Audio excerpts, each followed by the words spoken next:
Yes, good morning students. Welcome to +1 accountancy class. हम लोग journal वाला चैप्टर कर रहे थे, जिसमें हमने पिछली क्लास में हमने पढ़ा था कि किस तरीके से गुड्स को खरीदा जाता है और उसकी हम ट्रीटमेंट कैसे करते हैं और किस किस तरीके से हम जो कोई भी ट्रांजैक्शन होती है उसके ड्यूअल इफेक्ट कैसे पड़ता है। आज की हम इस क्लास में गुड्स को छोड़कर बाकी अदर थिंग्स जो खरीदी जा रही है या बेची जा रही है उनको कैसे डील किया जाता है, कैसे जर्नल के अंदर उनको रिकॉर्ड किया जाता है, उसके बारे में पढ़ेंगे।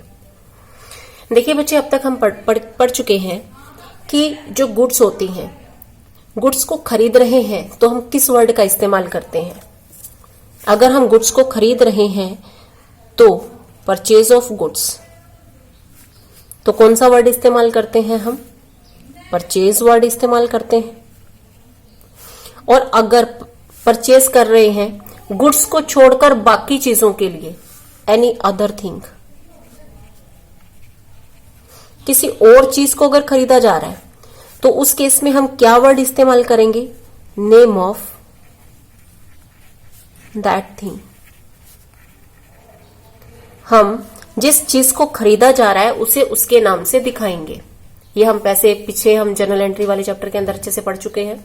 गुड्स खरीद रहे हैं तो वर्ड इस्तेमाल करेंगे परचेज का। गुड्स को छोड़कर बाकी अगर कोई चीज खरीदी जा रही है, फर्नीचर खरीदा गया तो क्या यूज किया जाएगा? शब्द फर्नीचर। बिल्डिंग खरीदी गई, बिल्डिंग यूज करेंगे। मशीनरी खरीदी गई तो मशीनरी वर्ड यूज करेंगे। यानी कि किसी भी जर्नल के अंदर रिकॉर्डिंग करते वक्त गुड्स को छोड़कर बाकी जितनी भी चीजें खरीदी जा रही हैं, जितनी भी चीजें बेची जा रही हैं, उनको उसी के नाम से दिखाया जाता है जिस चीज को खरीदा या बेचा जा रहा है।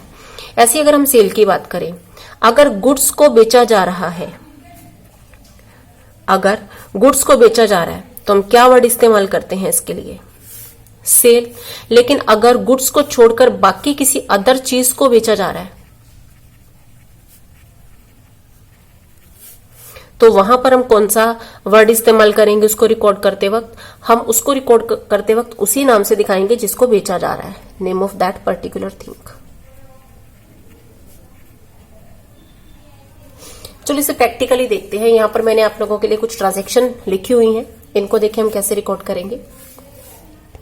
फर्स्ट ट्रांजैक्शन है अपने पास, गुड्स परचेज्ड ₹2000 इन कैश। पिछली क्लास में हम इसे अच्छे से कर चुके हैं। गुड्स खरीदी जा रही हैं तो क्या वर्ड इस्तेमाल होगा? परचेज। परचेज को क्या करते हैं? डेबिट। क्यों करते हैं? क्योंकि ये नॉमिनल अकाउंट है, खर्चा है, इसलिए हम इसे डेबिट करते हैं। जब हम इसे खरीद रहे हैं, कैश जा रही है, कैश जा रही है तो कैश जाएगी तो हम इसे क्रेडिट करेंगे। क्यों करेंगे? क्योंकि कैश रियल अकाउंट में आती है और रियल अकाउंट कहता है क्रेडिट व्हाट गोज आउट, जो जा रहा है उसे क्रेडिट कर दो। तो कैश जा रही है तो हमने इसे क्रेडिट कर दिया। यहां पर था अपने पास गुड्स। अब हम खरीद रहे हैं फर्नीचर। Furniture purchased ₹10,000। हमने 10,000 रुपए का फर्नीचर खरीदा, गुड्स नहीं खरीदी जा रही, तो यानी कि परचेज वर्ड हम इस्तेमाल नहीं करेंगे। दोबारा से रिपीट करती हूँ बच्चे, इसमें 99% मिस्टेक्स करते हैं। फर्नीचर खरीदा जा रहा है, यहां पर गुड्स नहीं खरीदी जा रही। गुड्स नहीं खरीदी जा रही तो जो चीज खरीदी जा रही है उसी नाम से उसे दिखाया जाएगा। तो हम क्या वर्ड इस्तेमाल करेंगे? फर्नीचर खरीदा है तो फर्नीचर वर्ड इस्तेमाल किया जाएगा। फर्नीचर हमारे बिजनेस की एसेट होती है और एसेट किस में आती है? रियल अकाउंट में। और रियल अकाउंट का रूल कहता है debit what comes in. Furniture आ रहा है अपने पास क्योंकि फर्नीचर खरीद रहे हैं, फर्नीचर आ रहा है, डेबिट व्हाट कम्स इन, तो इसे हम डेबिट करेंगे।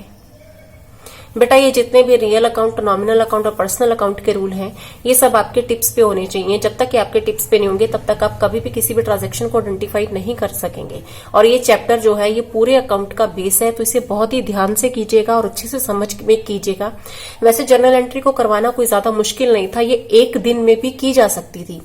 और आपको मैं लास्ट की क्लास के अंदर एक ट्रिक बताऊंगी, जिस ट्रिक के जरिए आप इजीली आइडेंटिफाई कर सकोगे कि किसे डेबिट किया जाएगा, किसे क्रेडिट किया जाएगा। लेकिन उस ट्रिक को जानने से पहले हमारे बेस का क्लियर होना भी बहुत जरूरी है। तो इन क्लासों के दौरान मैं उसे ही क्लियर करने की कोशिश कर रही हूँ। फर्नीचर को खरीदा जा रहा है 10,000 में। फर्नीचर हमारी एसेट होती है जो रियल अकाउंट में आती है और रियल अकाउंट का रूल कहता है debit what comes in. Furniture आ रहा है तो हमने इसे डेबिट कर दिया। जब हम फर्नीचर खरीद रहे हैं तो कैश जाएगी, कैश रियल अकाउंट में आता है, क्रेडिट व्हाट गोज आउट, तो इसे क्रेडिट किया जाएगा। नेक्स्ट ट्रांजैक्शन देखिए, मशीनरी सोल्ड। मशीनरी सोल्ड वाली ट्रांजैक्शन को देखने से पहले हम इससे नीचे वाली ट्रांजैक्शन को देख लेते हैं। Goods sold ₹3000। पिछली क्लास के अंदर हमने इस तरह की ट्रांजैक्शन पढ़ी थी। गुड्स को बेचा जा रहा है, गुड्स को बेचा जा रहा है तो हम कौन सा वर्ड इस्तेमाल करेंगे? गुड्स वर्ड इस्तेमाल करेंगे, सॉरी सेल वर्ड इस्तेमाल करेंगे। तो ट्रांजैक्शन को रिकॉर्ड करते वक्त हमने लिखना है सेल। सेल किस में आता है? परचेज और सेल नॉमिनल अकाउंट में आता है। और रूल कहता है debit all expenses and losses, credit all income and gain. Sale करने से पैसा आता है तो ये हमारी इनकम होती है, credit all income and gain, तो इसे क्रेडिट किया जाएगा।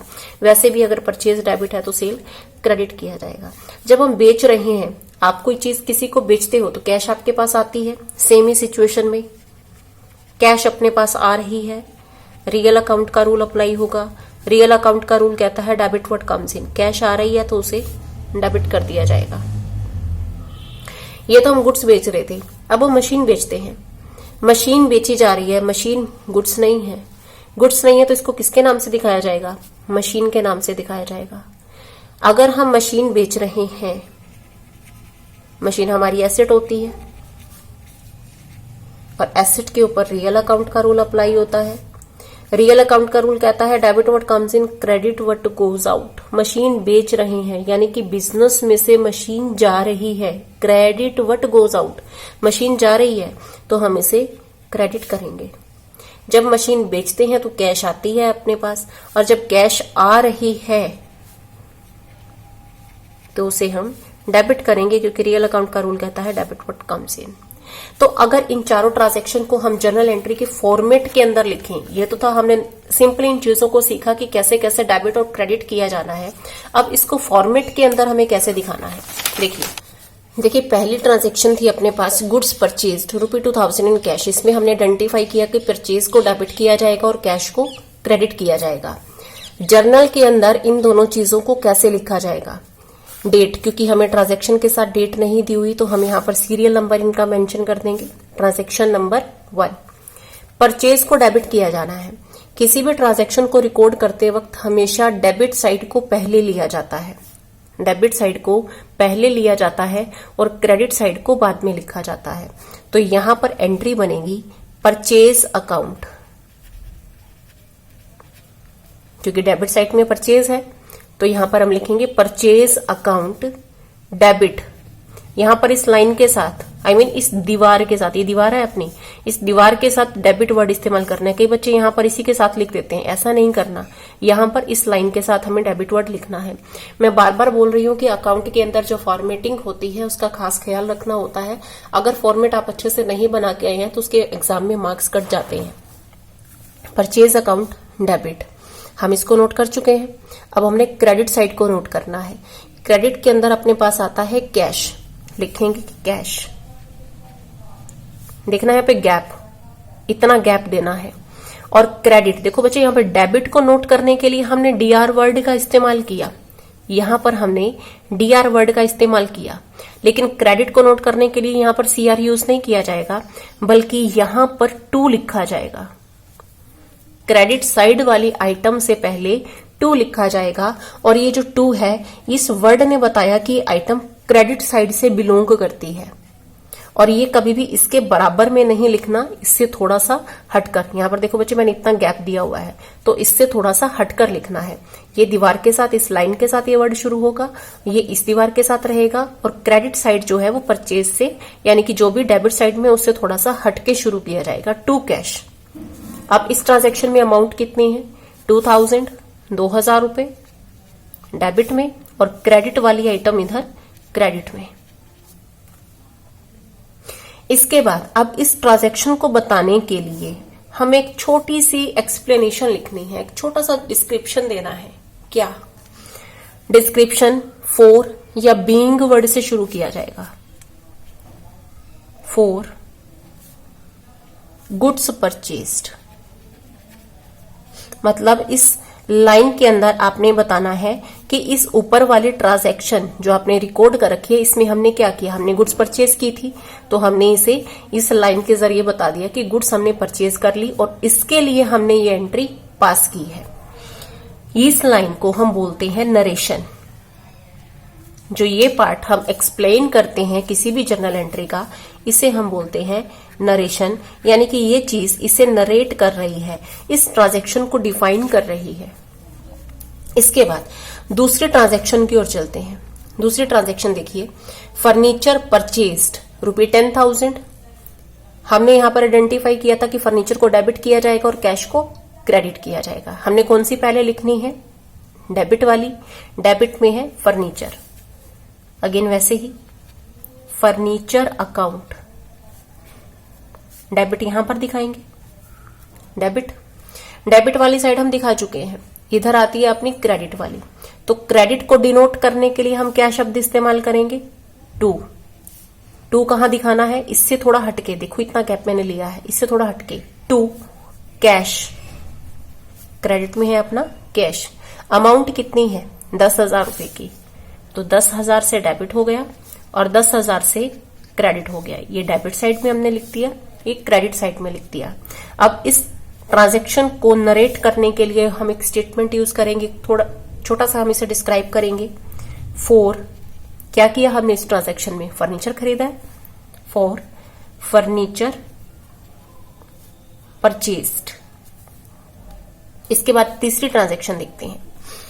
तीसरी ट्रांजैक्शन है अपने पास मशीनरी सोल्ड ₹2,000। अब इस ट्रांजैक्शन के अंदर क्या था, हमने देखा था कि मशीनरी को क्रेडिट किया जाना है और कैश को डेबिट किया जाना है।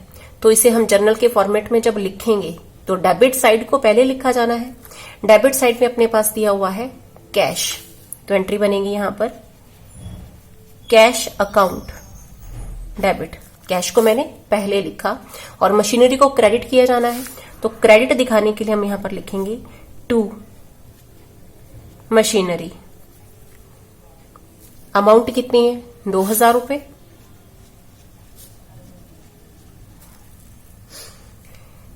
इसको भी थोड़ा सा हम नरेट कर लेंगे, फॉर मशीनरी सोल्ड, मशीनरी को बेच दिया गया। इसके बाद चौथी ट्रांजैक्शन देखिए। चौथी ट्रांजैक्शन अपने पास गुड्स सोल्ड ₹3,000, 3,000 रुपए की गुड्स हमने सेल की थी और इसको हमने ट्रीट कैसे करना है, सेल को क्रेडिट किया जाना है, कैश को डेबिट किया जाना है। तो जर्नल के फॉर्मेट के अंदर हम इसे कैसे लिखेंगे, जिसको डेबिट किया जाना है वो पहले लिखेंगे, कैश अकाउंट डेबिट। इसके बाद क्रेडिट साइड टू, क्रेडिट में क्या है, सेल, टू सेल 3,000 रुपए। इसे नरेट कर लिया जाएगा, फॉर गुड्स सोल्ड। इतना करने के बाद अब हमें क्या करना है, सपोज अपने पास ये सारे ट्रांजैक्शन कंप्लीट हो चुके हैं। वैसे तो इसके जो क्वेश्चन है उसके अंदर ट्रांजैक्शन आपको बहुत ज्यादा दे रखी होंगी, मैंने एग्जांपल के तौर पर ये 4 ही ली हैं कि मेरे एक क्वेश्चन के अंदर सिर्फ 4 ही ट्रांजैक्शन थी। तो इन ट्रांजैक्शन को रिकॉर्ड करने के बाद अपना जो क्वेश्चन है वो खत्म हो जाता है। तो खत्म करने के लिए आप क्या करेंगे, डेबिट और क्रेडिट दोनों साइड का टोटल करेंगे। ये टोटल हो गया अपने पास 2, 10, 12, 14, 17,000 डेबिट में, 17,000 क्रेडिट में। इसको हमने क्लोज कर दिया और इसके सामने आपने लिखना है ग्रांड टोटल। इतनी ट्रांजैक्शन होप्सो की सभी को समझ में आ गई होंगी और जर्नल के अंदर हमने कैसे इनको पास करना है वो आप लोगों को अच्छे से समझ में आ गया होगा। आज की हम इस क्लास में हमने क्या सीखा, एक तो गुड्स को हम कैसे खरीद रहे हैं, गुड्स को कैसे बेच रहे हैं, गुड्स को छोड़कर बाकी जितनी एसेट्स हैं उनको हम कैसे खरीद और बेच रहे हैं। तो उनको हमने जर्नल के अंदर पास करके भी देख लिया। आपके इस क्वेश्चन से रिलेटेड प्रैक्टिस के लिए मैंने एक क्वेश्चन आपको डिस्क्रिप्शन बॉक्स में दिए हुए हैं, आप उनके ऊपर अपनी प्रैक्टिस कीजिए। अगर किसी भी एंट्री में किसी प्रकार की कोई भी दिक्कत आती है तो आप डिस्क्रिप्शन बॉक्स के अंदर अपनी जो प्रॉब्लम है उसे छोड़ सकते हैं ताकि हम उसका जो भी समाधान है, सॉल्यूशन है वो हम कर सके। आज की क्लास में हम इतना ही करेंगे। Thank you everyone.